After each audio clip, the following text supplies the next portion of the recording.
Hello! The little HawkEye camera has been going for quite a while now.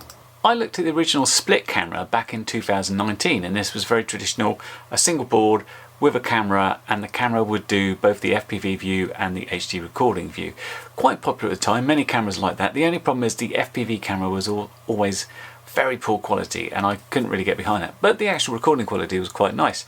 They followed that up last year with the HawkEye Naked 4K, which I've got attached here, and what they basically did is they put that whole board and the camera in a single unit, and then you can run it off a balance lead. And they've sort of, although you could still get an FPV picture from it, I think they realised that that wasn't very good, and so that was pretty much put as a regular sort of action camera with Gyroflow available. They've now refined it some more and they've brought out a new one, and I've got it here. It's called the HawkEye 4K Thumb Gyroflow.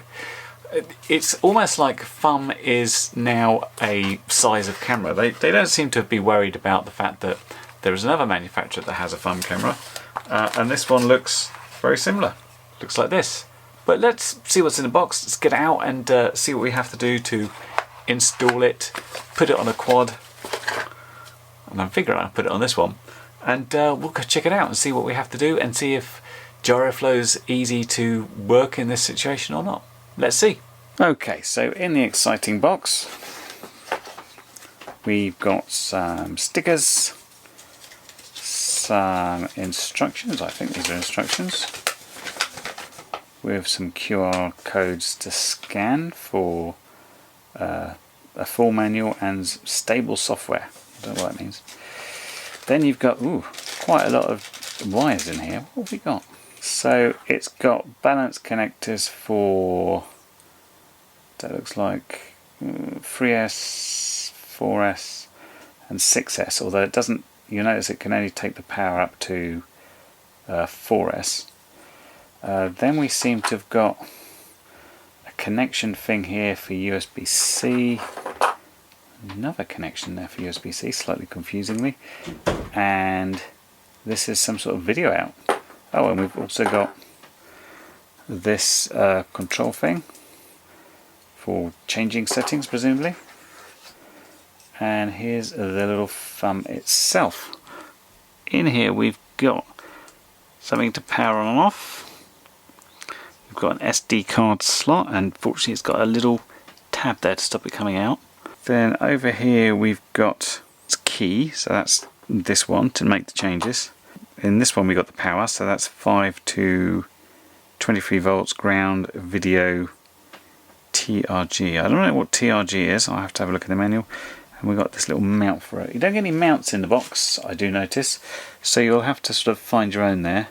And I'm going to have a quick look at the manual just to find out what these guys are for. And well, you know, that's obviously, oh, I guess one of these then must be for video out. It's probably a case of like, you plug the USB-C into it and then you take that into this, and then that can go into a composite monitor, if anybody's got anything that takes composite anymore.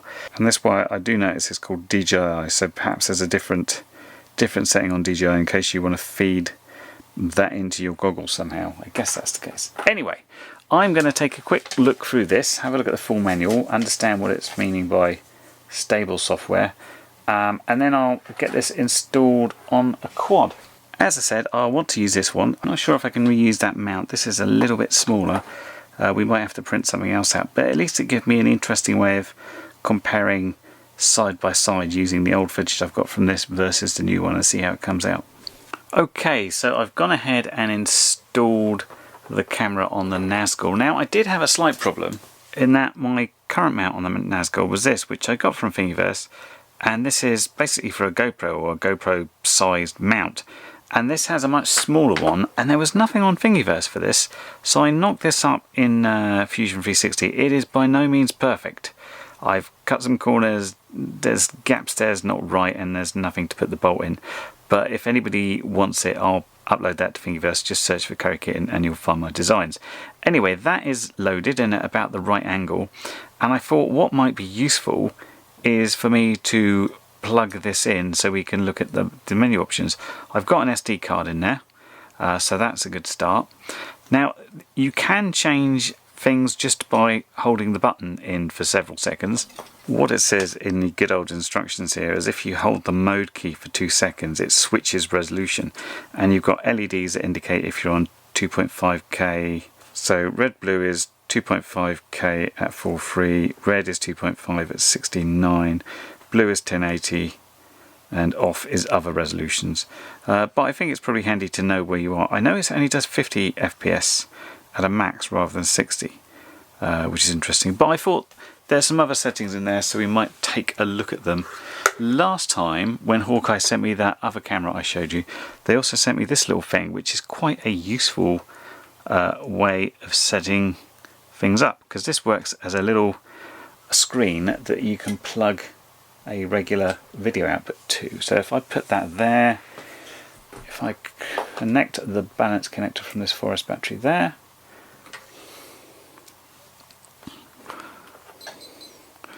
we get some beeps and we get a picture. If I zoom in a bit, we'll see right now we've got an OSD on the screen, and that is if you actually use this in an FPV camera, that's what you would be seeing. I don't advise you use it in an FPV camera. One is the quality is not that good, but secondly, if you were mounting it sort of in the frame, then you'd probably be seeing the props as it is. We've got this above, so we're okay. So I'm going to go into, I have inserted an SD card, that's interesting.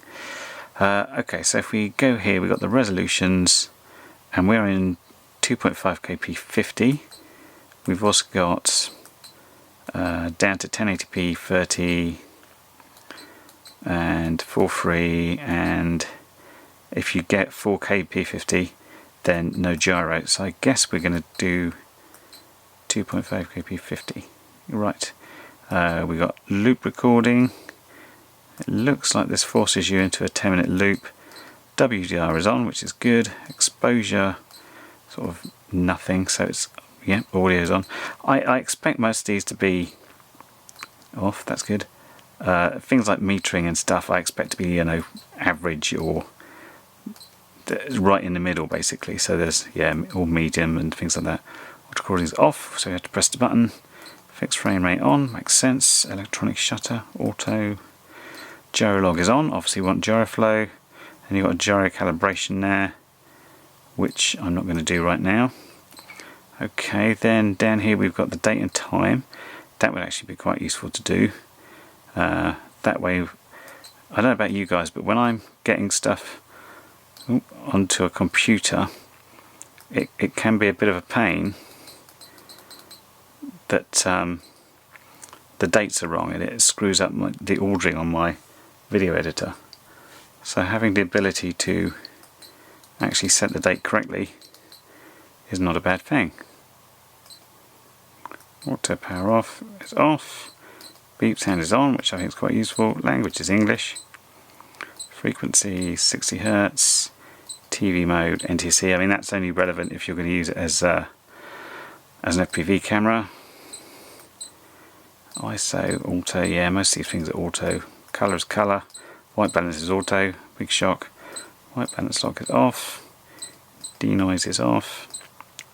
Field of view is large, which is good. Image rotation off, just in case you want to mount it upside down.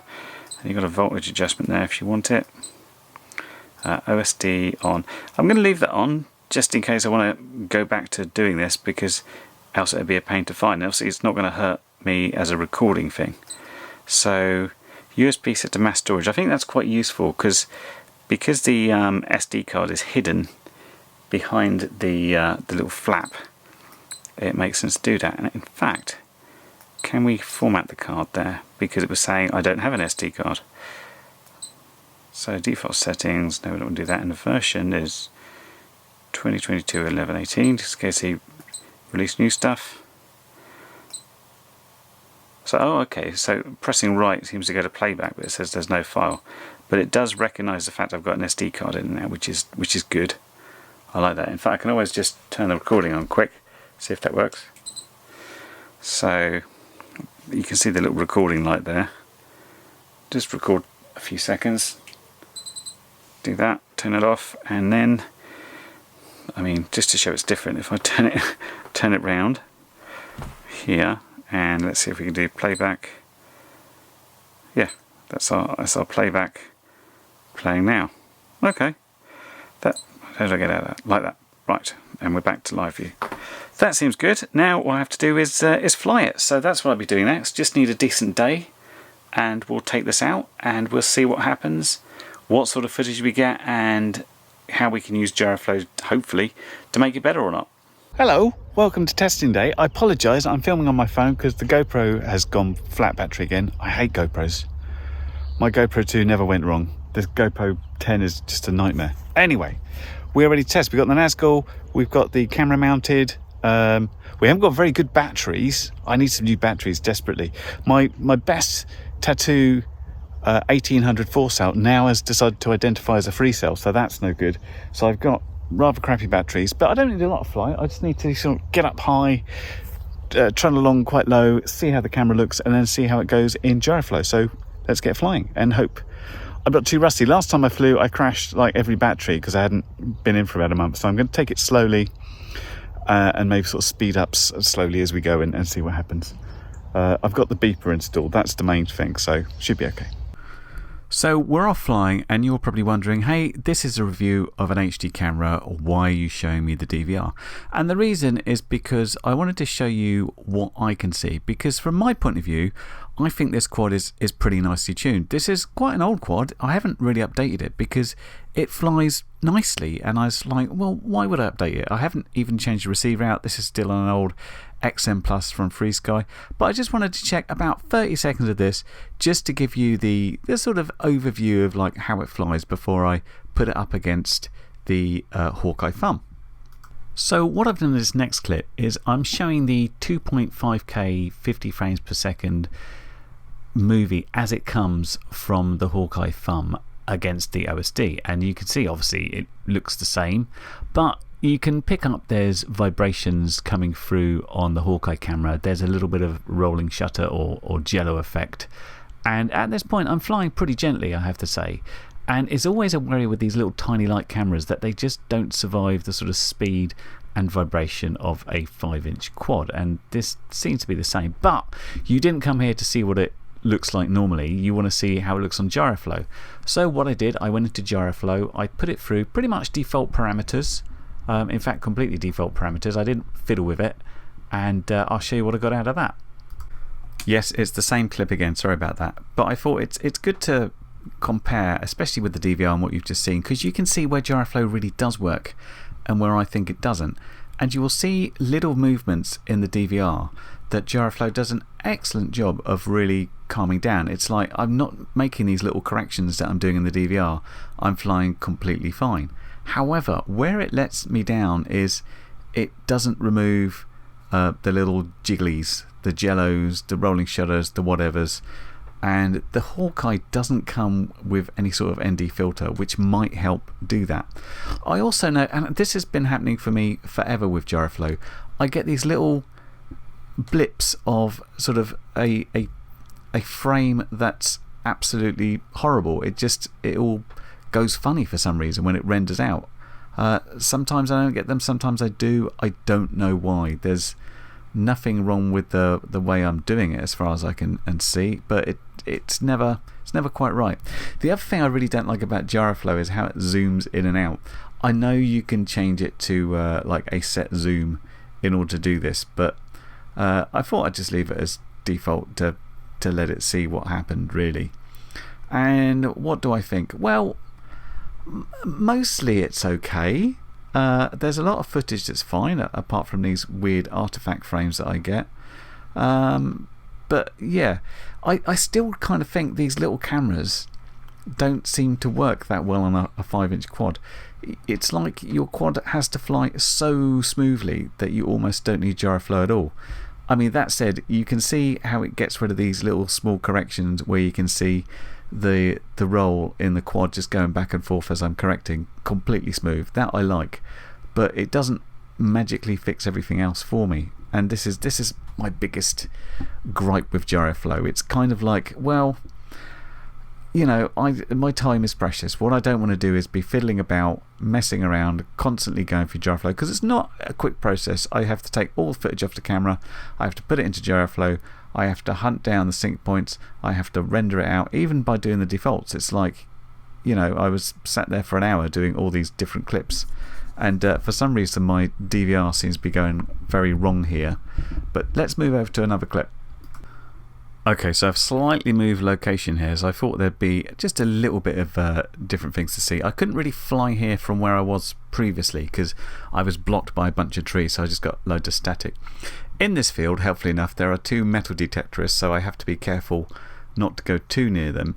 And then in the field just on the right, unbeknownst to me, as I sort of flew into it as I was weaving around, as I normally do, they were actually having an event with members of the public. I couldn't see anybody in my goggles at all, so I thought I was completely safe. But one of the guys that worked on the farm came over and spoke to me and asked if I would stop flying over them, which I was slightly mortified because obviously, you know, I always treat these quads like they could turn into a brick at any time and fall on people. So if I see anybody about, I obviously don't go over their heads, and I just couldn't see them.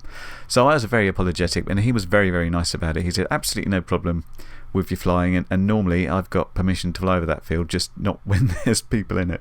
So that was quite an oopsie moment for me. But yeah, we're flying around, we're doing general, you know, kind of light acro, and it's kind of the same story. My biggest gripe with it at the moment is these corrupted frames I'm getting, which I don't know why, which, as I said, happens almost all the time I use it. Maybe it's a Mac thing, who knows. But yeah, I don't like that. The overall footage is pretty good, but we've still got these areas of jello, essentially. Vibrations are still coming through the quad, and that's why I keep thinking, you know, are these little cameras for a 5-inch, or do they really belong on a little sort of 3-inch Cinewhoop type thing to get the best out of them? Because really, if you want decent footage out of here, the GoPro is the only way to go. And I demonstrate this fact by quickly showing you a bit of GoPro footage. So this footage is from 2019, which is obviously a while ago, but it's using the same quad at the same location. The only difference is I'm using a GoPro Hero 7, which is by all means not a new camera, and the only thing I've done is turn on Hypersmooth. The difference between using Hypersmooth and using something like the Thumb and Gyroflow is this is the footage I took off the camera. There's no messing about and, you know, post-processing or anything. It's just like all my settings on the GoPro are default.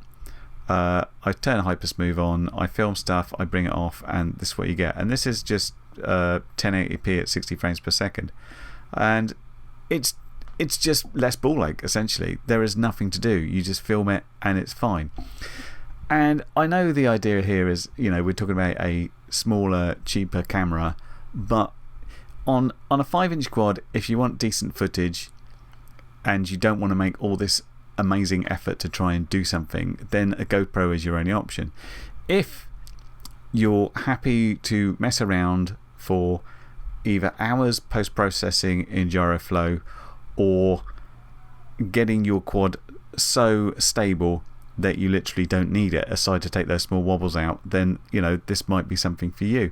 I mean, I know that the pro people will still use Gyroflow with, you know, the latest GoPro Hero 11s and stuff, and that's because it will take out those little corrections that I showed you much easier. But for overall flight footage, it's a no-brainer for me. It's just too much effort to use one of these little cameras and fiddle around for hours afterwards. Slightly worried this has descended to some sort of I don't like Gyroflow rant, and it doesn't work for me, but it doesn't mean I don't think it's useful. And I have a huge amount of respect for the people that put their time and effort for free into developing that, and clearly it's very useful. It works in conjunction with Hypersmooth, so if you're using something like a GoPro 10, GoPro 11, getting really good smooth footage, but you just want to take something out, you want to have a horizon lock like that, Gyroflow is really useful. What Gyroflow isn't is a simple fix-all, press a button, your footage is amazing. And these cameras are really difficult to get decent footage out of a 5-inch without some sort of vibration getting through. I mean, this is a little TPU mount, what I made. It's pretty soft. Maybe there can be improvements there. But this is kind of what I mean. This is like, okay, making an effort. Let's try reprinting. Let's try different options. Let's try ND filters. Let's try filming in a different way. Let's try flying slightly different. It's all it's all too much effort for me, I'm afraid. I would just prefer to put a GoPro on it and get good footage. I know at the start I said, oh God, I hate GoPros because they keep messing up. And it's true, I do hate them. Next time I buy a camera, it's probably going to be an Insta360 or something. So yeah, I say GoPro, an Insta360, something like that. But the GoPro 7 I have, which is fairly reliable, has a basic hyper smooth, and that really does work on these quads very well, much better than these. Perhaps if you have a little 3-inch Cinewoop like I suggested, you'll get much better results from a 5-inch, because as we know, it's very difficult to carry a full-size action camera on this, although you could go with a naked GoPro, but that's a lot of money. And that's what it comes down to really. It's like, okay, it's good tech, it does the job, it films, it gets 2.5K at 50 frames a second. You can take the wobbles out if you give it enough effort. So is your priority saving money and then investing more time in doing something, or is your time more important than money and you prefer to spend more on like a GoPro camera in order to get better footage there? That much is up to you. You've seen what the footage is like from the 5-inch, and if you want to check it out, then by all means do. And I've no doubt that the footage you get on a 3-inch like this is going to be quite similar to the Runcam Fun Pro, because they're essentially the same, as far as I can see at least. Anyway, this has been the HawkEye Thumb. I think it's called the 4K Thumb, although 4K only films in 30 frames a second with Gyroflow, so depends what you want to do there. And it was kindly provided by Banggood for review, so there's going to be links down below if you want to check it out in more detail. I hope that's been helpful, and I'll catch you next video. Bye for now. Well, you've made it to the end of the video, so thanks once again for watching. If you like what you saw, then please consider subscribing, and if you really like what you saw, then be sure to check out the link to my blog for a variety of ways in which you can help support this channel.